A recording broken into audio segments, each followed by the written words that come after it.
to the KP Testing Lab. I'm Miss Shalia, and today we'll be making a lava lamp in a jar. As usual, my favorite ingredients, some food coloring, some oil, some water. It's not measured out, just a little bit at room temperature, depending on the size of your jar. And a funnel is always nice, just to make sure there's not too big of a mess. Also, Alka-Seltzer. Let's ask parents for help on this one, just because they need to help you with this one. So, let's get started. Now, before, the past couple weeks, we've been working with oil and water, and we know they just don't mix. So this one's going to show that theory once again. So let's get started. Let's put that trusty little funnel right there. We're going to start with the water.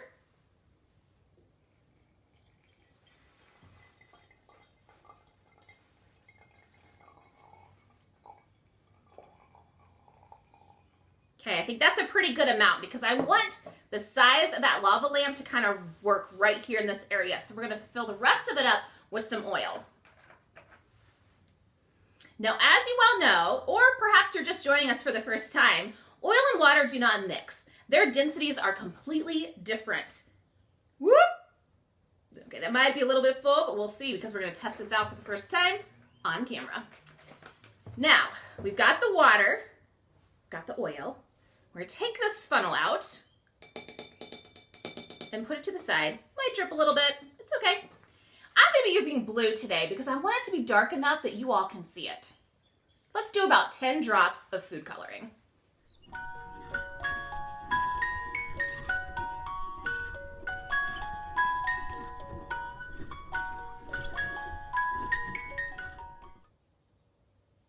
Okay, that was 11, but 10 is fine too.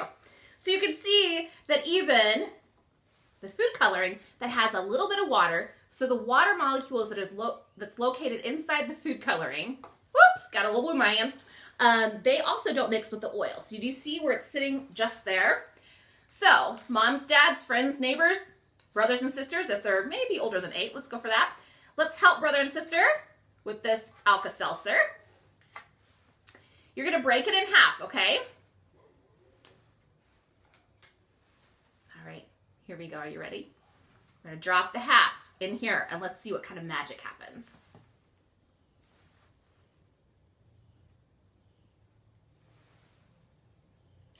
Okay, let's see. Let's see if the colors take off. Once the carbon dioxide from the Alka-Seltzer is making that gas inside the oil, it's going to break the blue up. But do you see it here? Do you see how the water and water are finding each other even within the oil?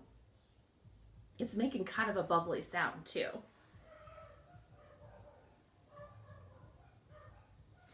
No, those are not our lab rats in the back.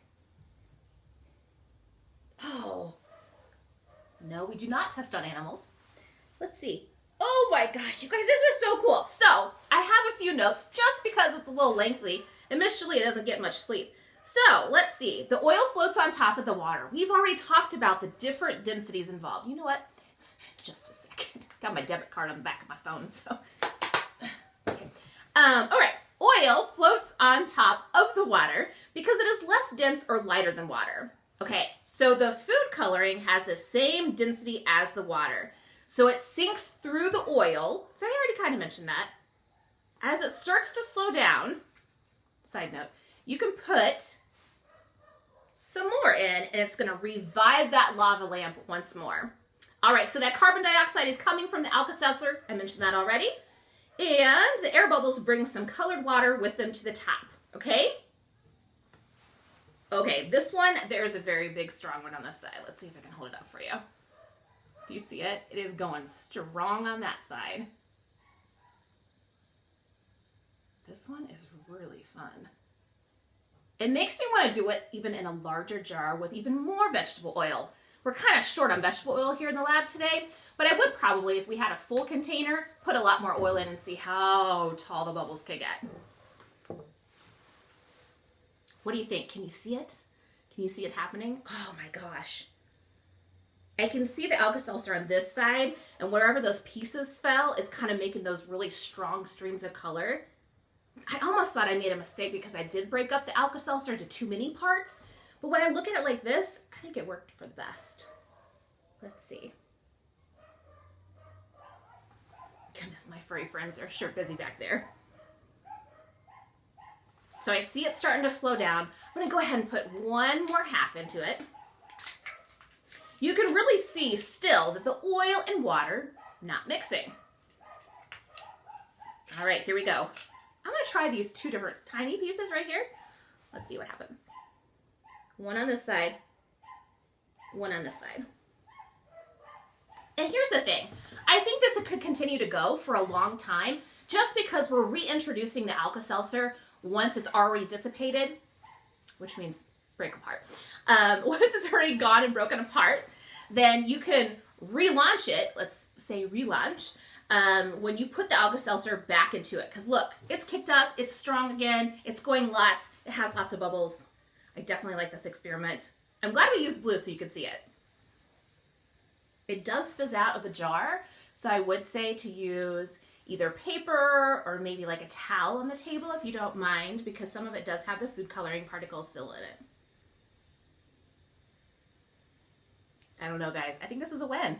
I would just rather recommend probably a larger jar and maybe even several different colors. Like, what would happen if we put a different color in here? Would they mix, or would it turn like a really dark purple? I kind of want to know. Just because I'm curious. I'm gonna grab a little bit more food coloring, and I'm just gonna try it, because here at the lab, we can definitely do that. All right, so it's slowing down a little bit with the Alka-Seltzer. What happens?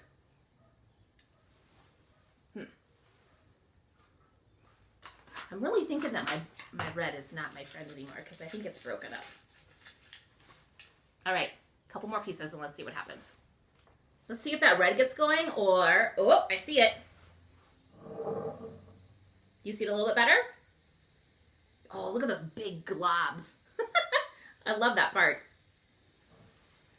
These red little droplets up here are not jumping into action, but the other ones are. And on this side of the jar, if you see it, they're actually mixing. So it's getting that really dark purple side on this side. That's a lot of fun. I love this experiment. So another thing that I've been reading about lately is peonies, which are flowers that are blooming right now that you might even see outside.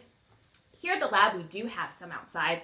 And I just read that if you put peony buds inside newspaper and then place them into the refrigerator, you can actually pull them back out of the refrigerator and they will bloom once you put them in water. Now, peonies usually last about 3 weeks during their blooming stage, so I really want to try this. I'm going to go head outside the lab. Please join me. Welcome back. Like I said, here at the lab, we have some peonies that we're going to check out. I am going to be using some garden clippers. Kiddos, let's just watch this part of the video. You don't have to do it. You can sit back and relax and watch what happens as we cut the peony and then in a couple weeks when we get it to bloom. All right, here's some great white peonies. And what we're looking for are the buds that haven't yet bloomed. And I pulled some of these off. So take a look. They haven't opened yet. And what we're going to do is we're going to wrap them in newspaper and then place them in the fridge. We'll give them about 3 weeks, and then we'll see if we can get them to bloom in a couple weeks. All right, welcome back inside the lab. So we've got our buds right here of our peonies that haven't opened yet whatsoever. You can see that they haven't even broken on the top. So what I'm going to do is make this paper towel probably a little bit wet since I don't have newspaper here at the lab. And we're going to wrap them up in a nice little present. So they're nice and protected. I'll probably label it, so just in case my lab assistants are hunting through the refrigerator later, they know that it's not a snack inside. So I'm going to label it, probably date it, and a couple weeks from now, we are going to see if we can restart their blooming process by placing them right back into water. So that way we can enjoy this flower longer than the 3-week bloom time that it has here at the lab. All right, it was great today. Thank you so much for watching and joining us today. I'll see you next time.